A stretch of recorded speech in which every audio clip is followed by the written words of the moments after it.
Welcome everybody to lucky episode number 13 of Fitness, Food, and Fun. We took a little hiatus, but we're back in a big way because today I'm joined by my friend since I was a little guy, Marlon Delgado. Marlon, welcome to the show today. Marlon, like I said, I'm going to give a quick intro to you and add in anything that you'd like to hear. But I got Okay. a pretty good list of things that you've done. So Okay. first of all, I want to say that you were recently awarded as being one of the 100 Men of Color, which is Yep. a fantastic organization that does things for their local communities. I don't know if it's Mhm. actually specifically youth, but I did look into that a bit, and I was really impressed with what they're doing. You are the president and founder of MD Productions. You are the president and founder of Vendor Club USA. And I'll give you a chance to talk about each and every one of these things as we go through them. But I kind of want to give everybody a feel for who you are, what you've accomplished. The founder of Rose City Sports. You are the founder of the Norwich versus New London All Stars Classic. You played, so from a sports standpoint, I think that you played all 4 years varsity basketball. If not, if you started as a sophomore, I'm not sure. Yeah, no, I played a little bit of varsity freshman year, and went in and out as far as a starter from my sophomore year on, and I started, for my junior and senior year. And those were really strong teams. So I think that obviously says a lot for your talent level on a basketball court. On top of that, I know when we were kids that you were an all-star for the Norwich Youth Football League down on Hamilton Avenue. And the last thing, I don't know, you went to Central, I think, and I don't know if you played basketball at all for those. Yeah, okay, so, yeah, I did go to Central. Central, basketball-wise, wasn't the best fit for me. There's a lot of moving components. The coach was a guy from Norwich, Coach Howie Dickerman. I'm sure you're familiar with the Dickerman field, and, his father was a well-established basketball coach for NFA, way back in the day. And, he had a real close relationship, I'll say, with my family. And I thought that would work in my benefit. I have no regrets. I came off the bench during garbage time, which it wasn't a role that I was used to, but I learned to look at the bigger picture. In the bigger picture, my experience going to Central, I wouldn't have changed a thing. As much as I love basketball and I wish I would have played more, I wouldn't have changed a thing because those guys that my teammates are, it's a brotherhood now. That's for life. Those guys are I consider them family, so no regrets. My basketball career didn't quite pan out the way I saw it, but that's okay. Yeah, everybody that picks up the ball is trying to make it to the NBA or the NFL or any one of the sports that there is. But hey, man, you made it to D1 basketball. You were playing on a team that played also in the tournament. So that's a pretty good accomplishment. It's a good segue at the same time here to say, how did you get started in fitness? And I know one thing I'll throw out there, kind of easy, like precursor for you. Your dad, I believe I saw this recently, is in the Norwich Sports Hall of Fame, or if not, he's probably pretty close. So that probably had something to do with it. But why don't you tell everybody what really was your first action? And again, I know what you were doing at 9 years old, being down there on the football field at Hamilton Ave. Yeah. Okay. So yeah, I guess we could say it started with my father. My dad, I must have heard it a zillion times, oh, your dad was quite the athlete, quarterback on the football field. He was the starting point guard on the basketball court. And just going through I used to just go through his scrapbooks.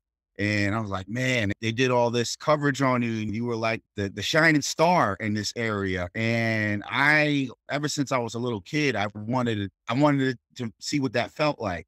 As a kid, I was a kid that was, I would say, I had a lot of energy. And early on, before the sports, I kind of harnessed that energy towards the wrong things, doing I don't know.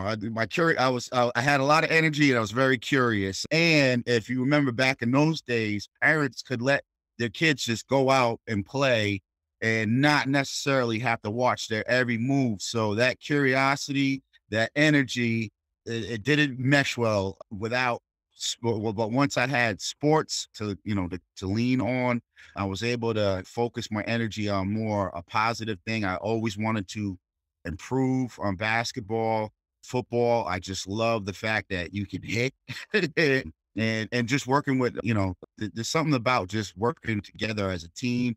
As you know, we were teammates when I was in fifth or sixth grade and you were in sixth or seventh grade.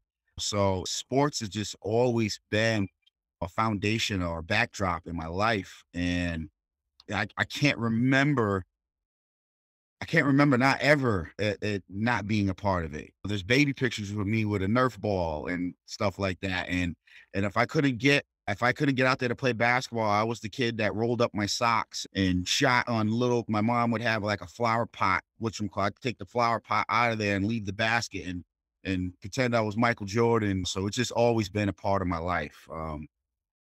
Yeah, Yeah. you and me and everybody else were pretending we were Mike back in the day. Oh yeah.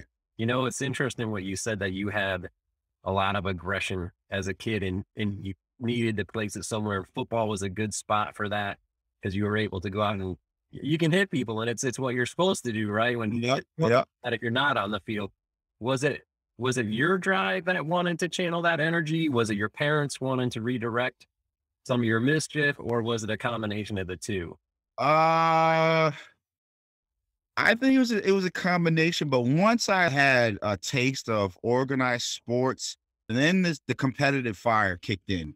I've always been a competitive guy, or competitive kid, and I just always like, okay, how do I get better? What are the guys that are where I'm trying to be? What are they doing? I've always, I want to say it was just that competitive drive that really lit the fire. So, and just like with just playing sports as a kid, I just remember like it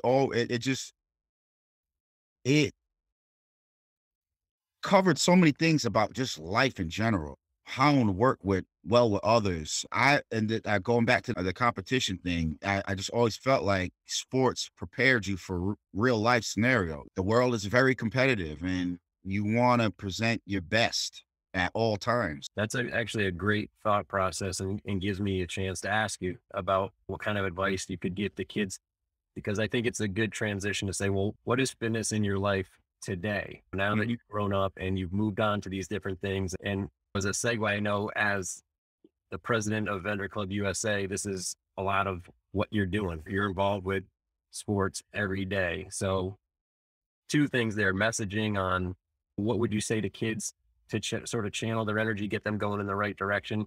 But then two, what is fitness in your life today?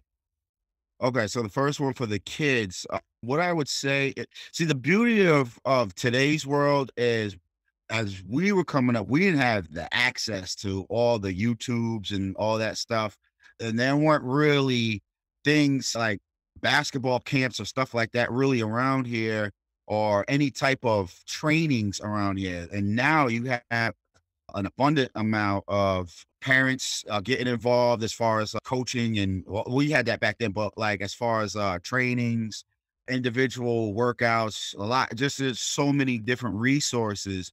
So what I would say is the fact that we have YouTube, find out whoever the favorite player is and see what they do on a daily regimen and just go out and just do it. I wish I had those type of things coming up. There was a lot of things I just kind of had to just pick up as I go. So that's the beauty of being in today's world and shooting for your fitness goals, or just trying to better yourself on the basketball court, baseball field, or whatever your thing is. Yeah, it really is so different. My little guy is not big enough for this yet, but my friends that do have kids going through sports programs today, it's super systematic. They've Mhm. got a ton of things that they can get into.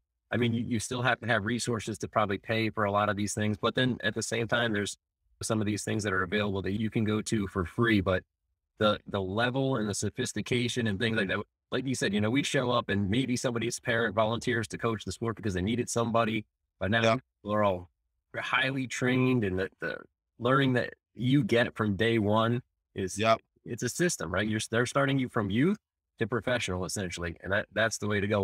Or you end up in college, whatever level you get to, but it's a crazy what they have today.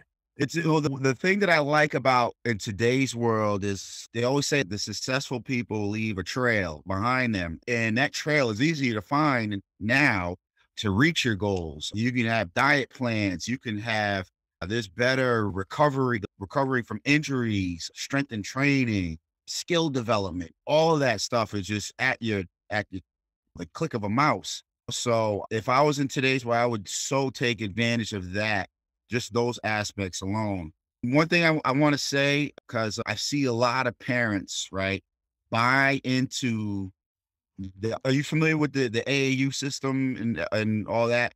Okay. It's almost like this AAU system is just completely just taking over the youth sports world. Parents are I just know in our era, you might have a tournament that one weekend you're in Virginia, the next one you're in Maine, and the following weekend you're in Chicago, and all this traveling can be taxing.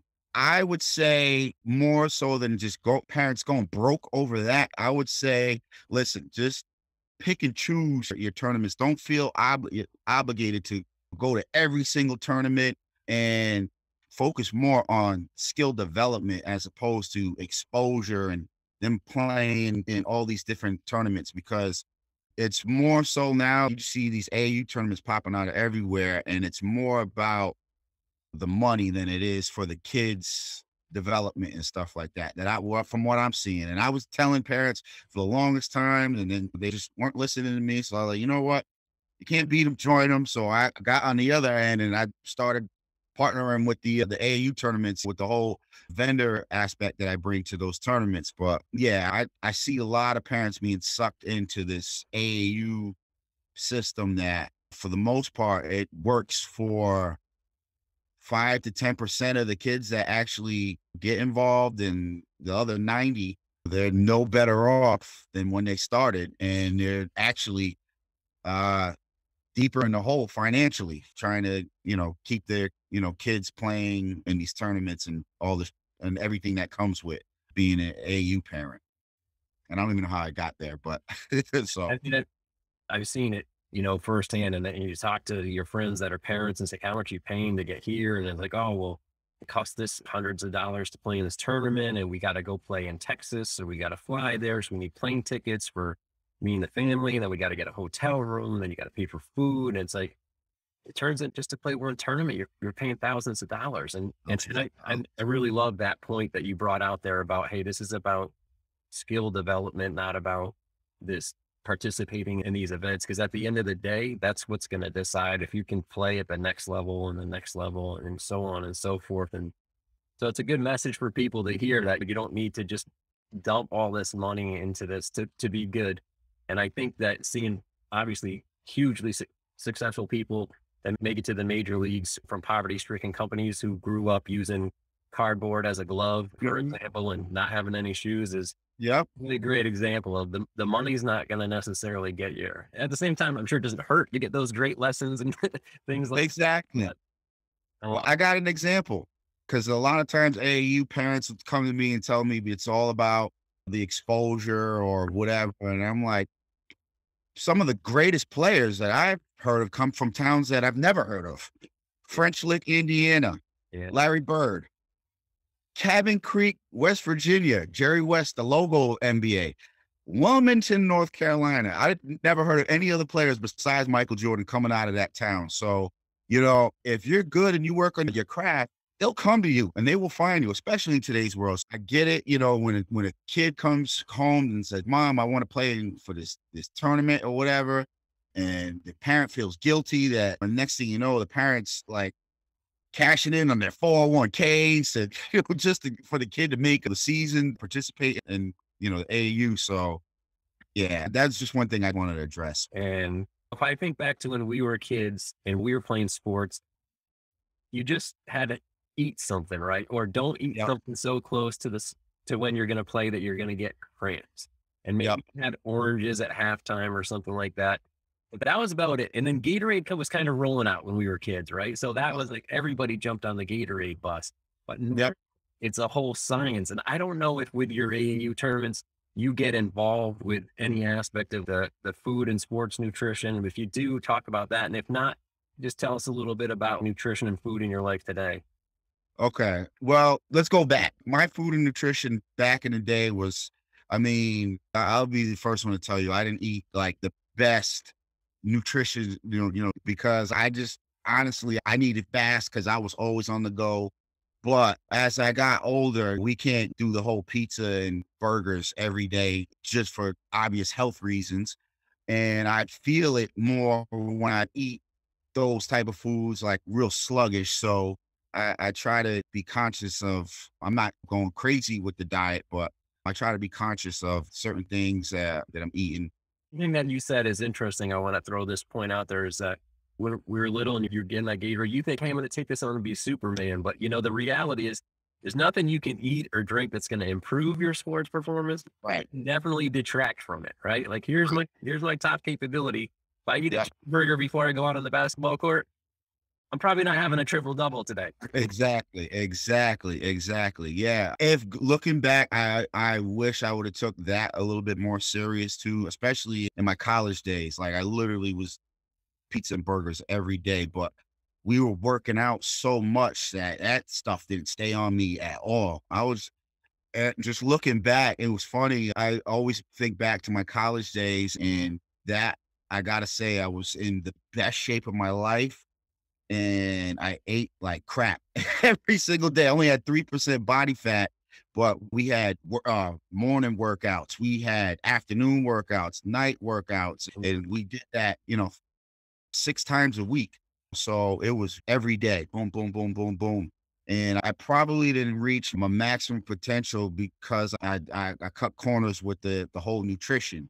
So anybody that's thinking about taking this serious and taking it to the next level, then you definitely should eat your vegetables and get your fruits and your proteins and all that stuff, So I strongly recommend that. What do you see with the youth sports today? We were just talking about like how sophisticated it is from a structure standpoint. Are you also seeing that with food? Yeah, I could say there's a more conscious effort to get the right foods in front of the kids, but it's also there is and then there isn't, because I was working in the school system for a short period of time. All the vending machines had nothing but sodas and junk food.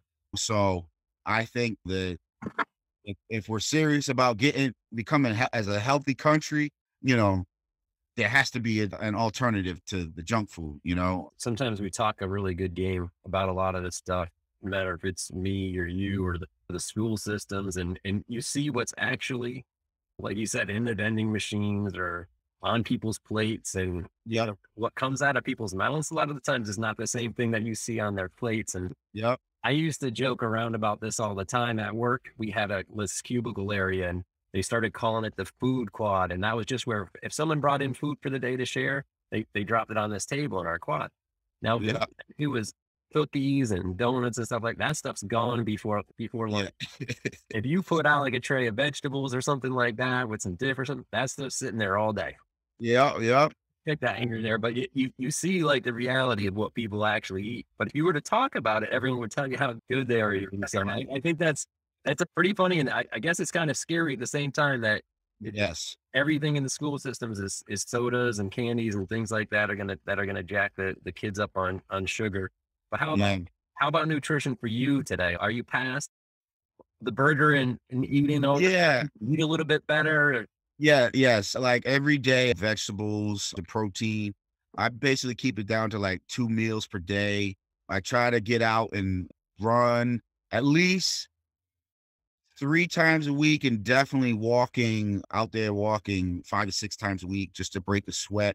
Not on a basketball court anymore, so I don't shed the weight as easily these days. So I have to be, if I'm not playing sports anymore, then I just needed to make that adjustment to my diet. So Yeah, that's a big thing, no matter what. But you always get told you can't outrun the calories, right? It right. doesn't matter if you run a marathon or you can outdo a marathon in one meal with calories. And that's one of the things I go up and down just like everybody else and staying fit. And what I'm on right now is eating good. I'm always exercising. It's always just been part of my life since we were kids and stuff like that. But it's the food part that slips in and out. And when the food part slips out, you get a little wider. When the food part gets a little tighter, you get a little slimmer. It just kind of, Yep.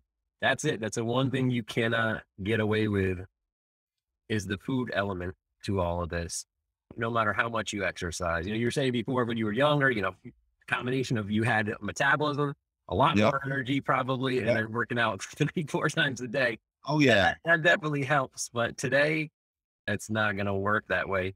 Oh, actually, I forgot. I want you to tell me about what are your favorites, man? Like, what are the foods that you can't resist, or the top foods? If you had one last meal, what are you going to eat? One last meal. What am I gonna eat?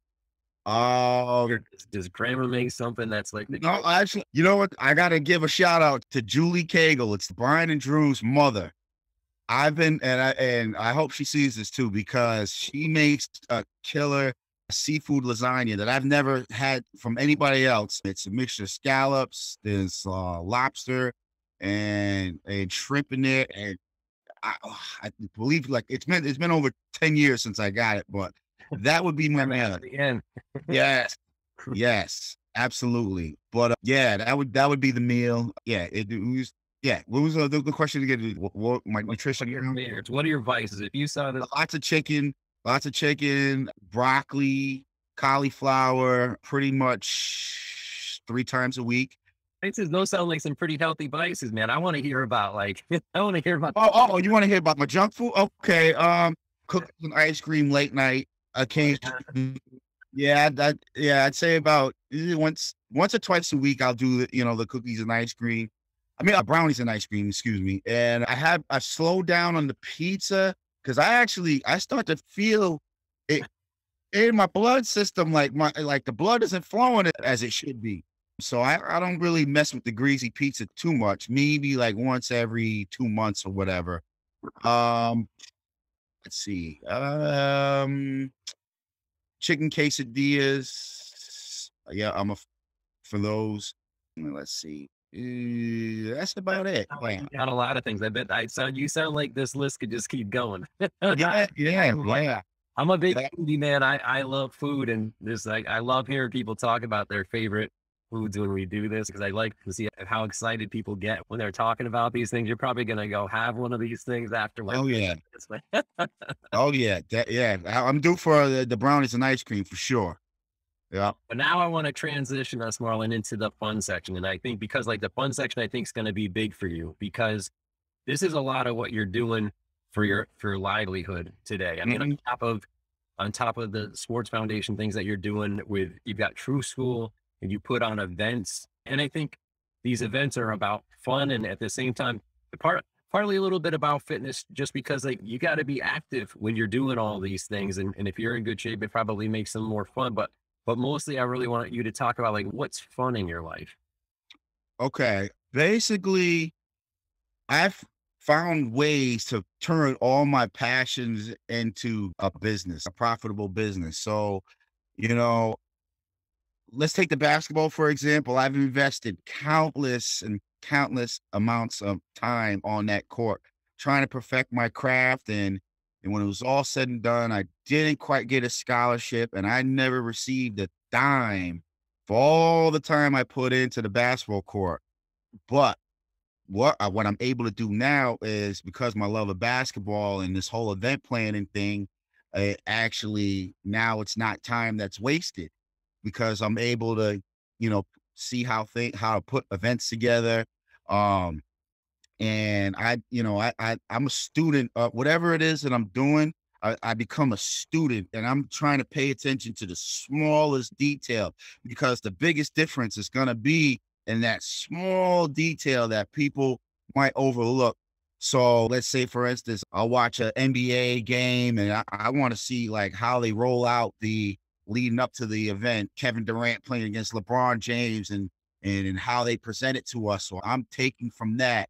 So I guess in essence, my love for the active things that I've done in my life for sports, I've found ways to turn them into events.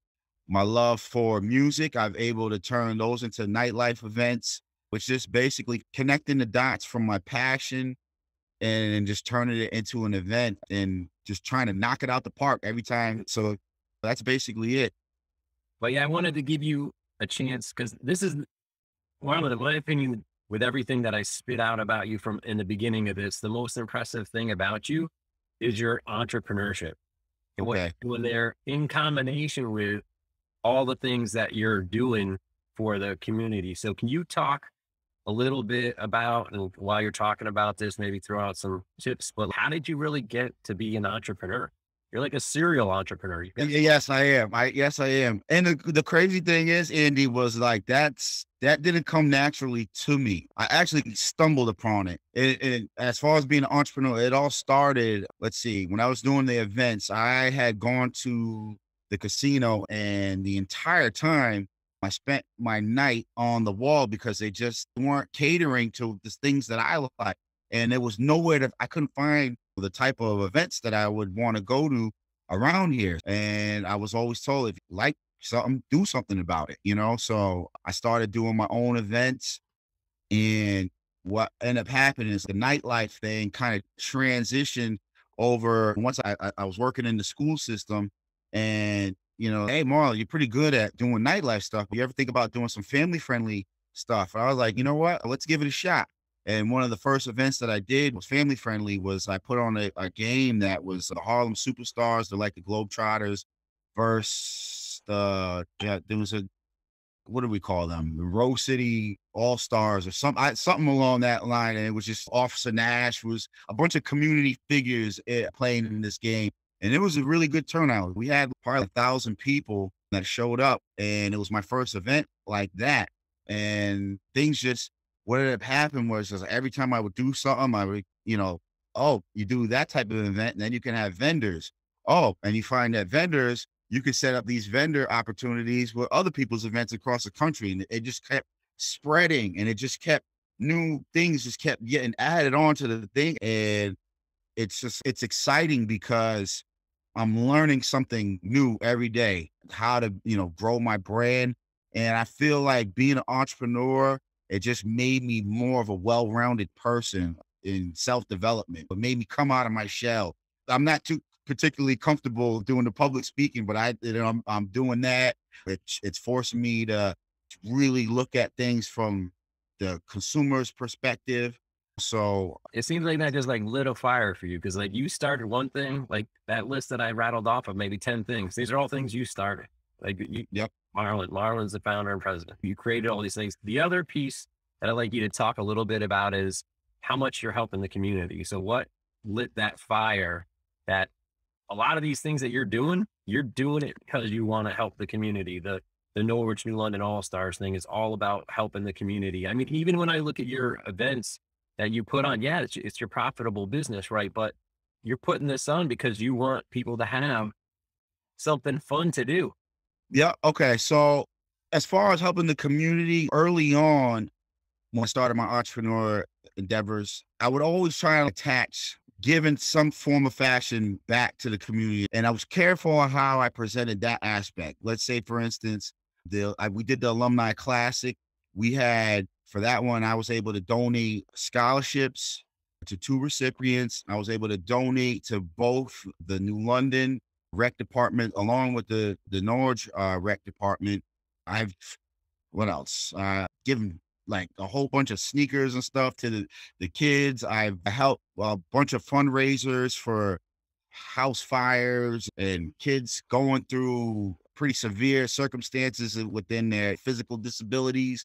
Marlon, when I think about it too, I think about, man, I wish that we would have had somebody like you around when we were kids because we would have probably enjoyed going to the basketball game or getting a pair of sneakers, and a lot of the people that we know that we grew up with could have used it too. Right. It would have made a huge difference. I think you are making a huge difference. I said this to you before. I mean, you're growing your own Norwich legend. I think you're becoming a Norwich legend. And I hope that people that you're spending your time with are seeing you that way as well, man. You're making a huge difference. And it's all because you want to make a difference and give to people. Like, your whole motivation from the inside out is is to help other people. And I think that's awesome. Well, thank you. Yeah, from what I'm doing now, I'm trying to what I would really like to see is more kids come and ask questions about being an entrepreneur as opposed to going strictly putting all the eggs in the basket as far as with athletics. Now, the athletics is cool, but the statistics are there. Not Mm. one out of every what a million that make it to the professional level. And I would in the future, I want to get something going where I'm able to teach the kids things that I've learned as far as with the entrepreneurship. I really have a passion about it. And they always say every entrepreneur should have a protege and a mentor. I have my mentors. I don't have any proteges right now. So I would love for that if I have to go and start making that happen or if it organically comes to me where parents saying, hey, Marlon, my kid has a real talent in making, I don't know, designing sneakers. Can you build on that talent? And those are the type of things that I would love to be a part of. No, I got your next business already, man. And the entrepreneur school, man. Yeah, man. Yeah. It's So just like there's so much I want to do, and it's like, but I'm still like limited with my resource. Like I'm enthusiastic about a lot of things, and sometimes I have to check the enthusiasm and go like, okay, how realistic are you to being able to make all these things happen? You know, it's one thing to have that enthusiasm, but you also when enthusiasm starts to wear off, you got to be able to still keep going. So So it sounds like I'm not like putting you on the spot here, but for anybody listening, it sounds like you're offering this. You want I parents, am. anybody out there to come talk to you and Yes, you're willing to give them some advice on how to get started being an entrepreneur. absolutely. Absolutely. Yes. I put those posts out all the time. It's just something that I wish I would have. Let's say, for instance, my NFA days, I had no desires to do anything but tunnel vision with basketball, and that's it. And had I had people like this out there, hey, listen, you ever thought about creating your own path and grabbing your own destiny by the bullhorn? So yeah, I definitely would love to do something like some type of mentorship, for us kids aspiring to follow my path, I guess. I think, and then that's awesome. That's another thing that's a resource that's out there that people just have to find out about it. But the one thing that I want to close this section with is I like to always ask people like, what's your ideal fun day or what's your ideal fun weekend or week or whatever it would be? I mean, are you waking up, you going for a walk, then you play a couple hours of pickup basketball, then you go and you have an amazing event at night or what? Or sometimes people that are really active, their favorite thing ever is lying on the couch. Tell me about your perfect vacation spot or most fun Okay. thing to do. Um, a great day for me these days is yes, getting some exercise, getting some good food in my system, and like it's back to the entrepreneur thing again. See progress. Mm. Getting every time I get really, really excited about taking things to the next level. I'm doing events at the local rental halls, and maybe I'm trying to push for the casino at the next one. And once I get to the casino, then I'm trying to push to maybe get in the convention centers and just keep growing and keep always aspiring to get to the next level.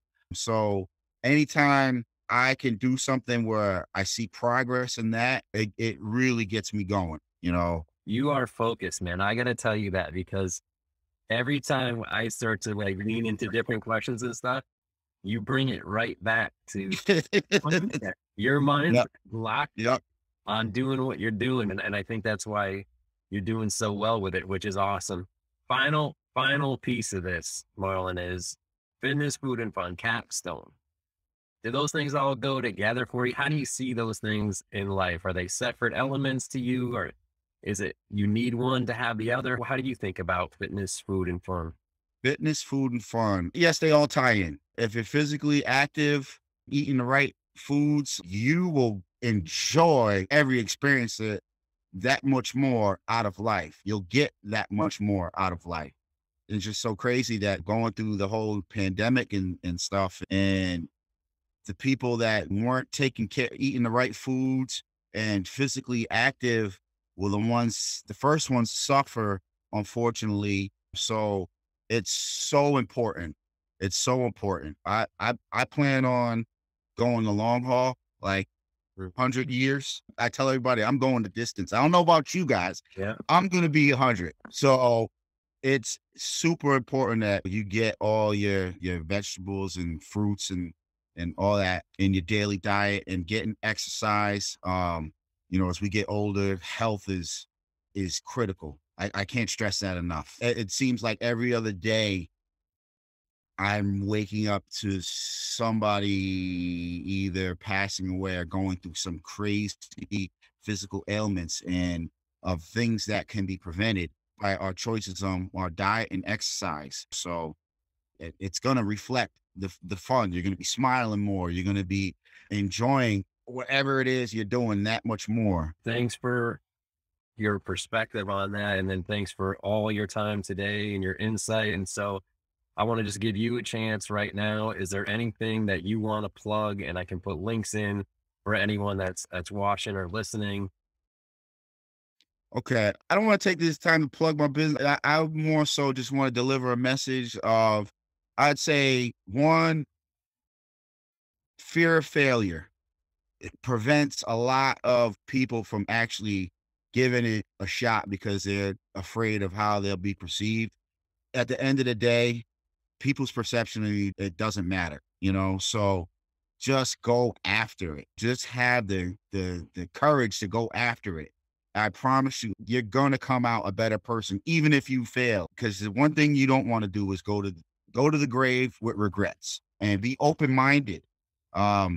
You should always look to learn. There's something you can learn, something new, and apply it to your life every single day. And I basically just try to live my life like that. So I love how you close that, because that's a lot of really what we're trying to do here with the podcast. Why I started this thing was to take people that are accomplishing and great things like yourself and show people that you can do it too. You can Yep. be relatable. You can accomplish these great things. You can start 10 businesses, and you can do a million different things. You can pick up the community. So I think that's just an awesome way to close this out. And I just want to say thank you again.